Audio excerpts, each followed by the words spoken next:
तर आता पाहूयात मुंबई फास्ट.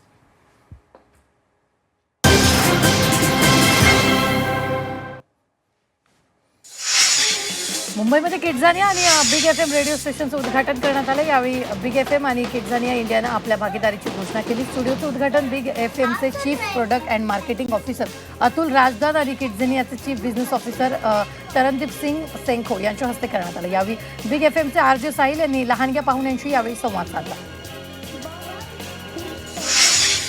सुजय विखे पाटलांनी ऑपरेशन टायगरबाबत सूचक विधान केलं. भाऊसाहेब वागचौरेंचं नाव ऑपरेशन टायगरमध्ये असेल तर स्वागताचे असं सुजय विखे पाटलांनी म्हटलंय.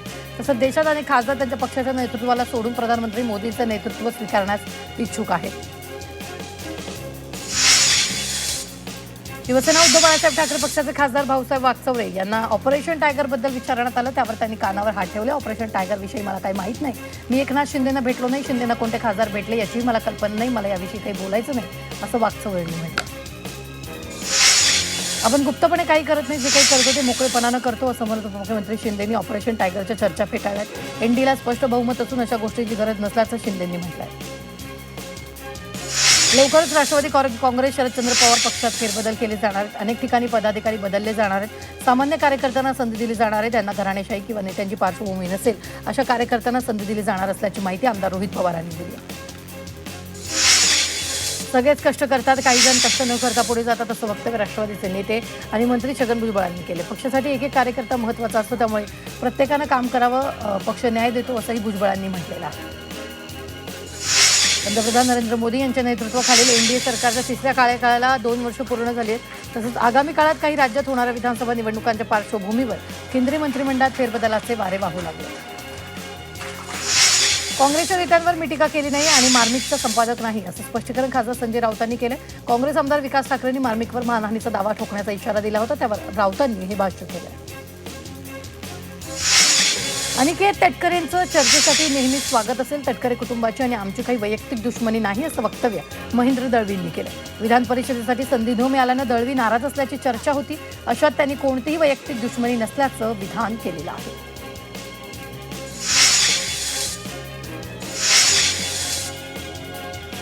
खत आणि बी बियाण्यांच्या टंचाईच्या मुद्द्यावरून शरद पवार यांनी सरकारवर टीका केली आहे. शेतकरी संकटात असून शेतकऱ्यांना खतासाठी रांगा लावाव्या लागत असल्याचं शरद पवार यांनी म्हटलेलं आहे. तसंच प्रश्न सोडवणं सरकारचं काम असल्याचंही पवार म्हणाले. विधान परिषदेवरती नव्यानं नियुक्ती झाल्यानंतर अनिकेत तटकरे यांनी भरत गोगावले यांची भेट घेतली. सदिच्छा भेट असल्याचं यावेळी अनिकेत तटकरे म्हणाले. गोंधूखराशी आर्थिक संबंध नव्हता असं स्पष्टीकरण रुपाली चाकणकरांनी दिले. कोणतेही पुरावे नसताना आरोप करण्यात आले असा दावा चाकणकरांनी केला. मात्र आता कायद्यानं लढाई लढण्याचा निर्धार चाकणकरांनी केलेला आहे. पंतप्रधान मोदींच्या कारकिर्दीला 12 वर्ष पूर्ण झाल्यानं नवी मुंबईतील विविध मंदिरात आज आरती करण्यात आली. वनमंत्री गणेश नाईक यांनी देखील बोनकोडे गावातील विठ्ठल मंदिरात आरती केली. त्यावेळी पंतप्रधान मोदींना चांगलं जीवनमान लाभावं अशी प्रार्थना गणेश नाईकांनी केली. देशाचे प्रधानमंत्री नरेंद्र मोदी यांच्या प्रधानमंत्री कार्यकाळाला 12 वर्ष पूर्ण झाले. या निमित्तानं भाजपा ठाणे जिल्हा ग्रामीण वतीनं शिवमंदिरात विशेष पूजा आणि अभिषेक करण्यात आला. यावेळी मोठ्या संख्येनं पदाधिकारी कार्यकर्त्यांची उपस्थिती होती. राष्ट्रवादी काँग्रेसला अर्थ खात्याऐवजी ग्रामविकास किंवा ऊर्जा खातं मिळणार असल्याची शक्यता आहे. अजित पवारांच्या निधनानंतर अर्थ खातं मुख्यमंत्री फडणवीसांकडे आहे. मात्र अजित पवारांच्या निधनाच्या धक्क्यातून सावरल्यानंतर अर्थ खातं पुन्हा मिळवण्यासाठी राष्ट्रवादीनं कंबर कसली आहे. मुंबईत पुन्हा एकदा नोकरीत भाषिक भेदभाव झालाय. सोशल मीडियावर नोकरी संदर्भातील जाहिरातीतील ओनली गुजराती मारवाडी असा उल्लेख करण्यात आल्याचा दावा करत मराठी एकीकरण समितीचे गोवर्धन देशमुख आक्रमक झाले. एका खाजगी कंपनीत वार्षिक 25 लाखाचं पॅकेज असणाऱ्या नोकरीच्या जाहिरातीत मराठी उमेदवार का नको असा सवाल गोवर्धन देशमुखांनी विचारला. नोकरीत मराठी माणसाला डावलणाऱ्यांना नोटीस पाठवू असं मुंबईच्या महापौर ऋतू तावडेंनी म्हटलंय. मराठीसाठी आमचा आग्रह असल्याचंही महापौरांनी स्पष्ट केलं. गोरेगावच्या मृणालताई गोरे उड्डाणपुलाच्या कामात निकृष्टता आढळल्यास VGTI या उड्डाणपुलाची तांत्रिक चौकशी करण्याचे संकेत महापौर ऋतू तावडेंनी दिलेत. गोरेगाव पूर्व आणि पश्चिम परिसरांना जोडण्यासाठी तब्बल 250 कोटींचा खर्च करून बांधण्यात आलेला हा उड्डाणपूल उद्घाटनापासून वादाच्या भोवऱ्यात सापडला. त्यामुळे महापौर ऋतू तावडे यांनी या उड्डाणपुलाची पाहणी केली. आजपासून फेरीवाल्यांना QR कोड ओळखपत्राचं वाटप करण्यात आलेले. तब्बल 12 वर्षापूर्वी झालेल्या फेरीवाला सर्वेक्षणानंतर ही प्रक्रियेला प्रत्यक्षात सुरुवात झाली. QR कोडमुळे फेरीवाल्यांची ओळख, परवाना आणि नोंदणीची माहिती तात्काळ पडताळता येणार आहे. मुंबई महापालिकेने दादर येथील जगन्नाथ सावंत मार्गावरील मॉडेल वाहनतळ म्हणून विकसित करणार यासाठी अतिरिक्त प्रकाश व्यवस्था सीसीटीव्ही कॅमेरे बसवण्यात आले. तसंच स्थानिक नागरिकांसाठी मासिक पास शुल्कात 50% सवलत देण्यात आली. या उपक्रमाला नागरिकांचा चांगला प्रतिसाद मिळाला. हा पथदर्शी प्रयोग महानगरातील इतर सार्वजनिक विमानतळांवरही राबवण्यात येणार आहे. एकीकडे सर्वसामान्य मुंबईकरांना इंधन बचतीचा सल्ला तर दुसरीकडे मुंबई महापालिकेत प्रभाग समिती अध्यक्षांच्या वाहन ताफ्याकरिता कोट्यवधींचा प्रस्ताव समोर आला. प्रभाग समिती अध्यक्षांच्या गाड्यांवर मुंबई मनपा 2,74,00,000 उधळणार आहे. 17 प्रभाग समिती अध्यक्षांसाठी स्वतंत्र 4 चाकी गाड्या भाड्यानं घेण्याचा प्रस्ताव आहे. फेरीवाल्यांच्या प्रश्नावर डोंबिवलीत महापालिकेविरोधात सत्ताधारी शिवसैनिकांनीच आंदोलन केले. फेरीवाल्यांमुळे स्थानिकांना त्रास होत असून पालिकेकडून दुर्लक्ष केले जात असल्याचा आरोप स्थानिकांनी केला. श्रीकांत शिंदेंनी आठवडा बाजार बंद करण्याच्या सूचना दिल्या. प्रशासकीय कामकाजात गतिमानता आणि सुसूत्रता येण्यासाठी मंत्रालयीन विभागांची पुनर्रचना करण्यात झालेल्या मंत्रिमंडळ बैठकीत मान्यता देण्यात आली. यामुळे सध्या अस्तित्वात असणाऱ्या 33 प्रशासकीय विभागांची संख्या 45 होणार आहे. मुख्यमंत्री देवेंद्र फडणवीस यांच्या संकल्पनेनुसार हा निर्णय घेण्यात आला.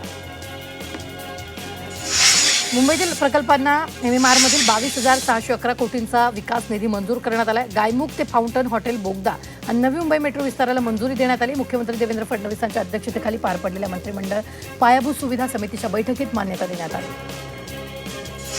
घोडबंदरच्या शिवसृष्टीच्या MTDC मार्फत विकास करण्यात येणार आहे. शिवसृष्टीचा संपूर्ण खर्च पर्यटन विभाग करणार आहे. घोडबंदर किल्ला तसंच परिसराचा विकास करण्यात येणार आहे. परिवहन मंत्री प्रताप सरनाईक यांच्या अध्यक्षतेखाली बैठकीत हा निर्णय घेण्यात आला आहे. मध्य रेल्वेच्या मुलुंड रेल्वे स्थानकातील नवीन पादचारी पूल खुला करण्यात आला आहे. मुलुंड स्थानकातील नव्या पादचारी पुलामुळे प्रवाशांचं विभाजन होऊन जुन्या पुलांवरील गर्दी कमी होण्याची अपेक्षा आहे. त्यामुळे स्थानक परिसरातील गर्दी नियंत्रणात ठेवण्यास मदत होईल. मुंबईत वीज पुरवठा खंडित होऊ नये यासाठी बेस्टकडून नियोजन करण्यात आले. पावसाळ्यानंतर या ठिकाणी नवीन केबल टाकण्यात येणार आहे. वीज समस्येची दखल घेत बेस्टनं हा निर्णय घेतलेला आहे. फ्लॅट मिळण्यास विलंब झाल्यास खरेदीदारांना व्याज मिळणार आहे. हायकोर्टानं बांधकाम व्यावसायिकांना मोठा दणका दिला. प्रकल्पातील घर खरेदीदारांना 1 फेब्रुवारी 2014 सदनिकेचा ताबा मिळेपर्यंत 10.5% वार्षिक दरानं व्याज देण्याच्या महारेराच्या आदेशाविरोधात विकासकांना 10 अपील दाखल केली होती. मात्र कोर्टानं हे अपील फेटाळून लावले.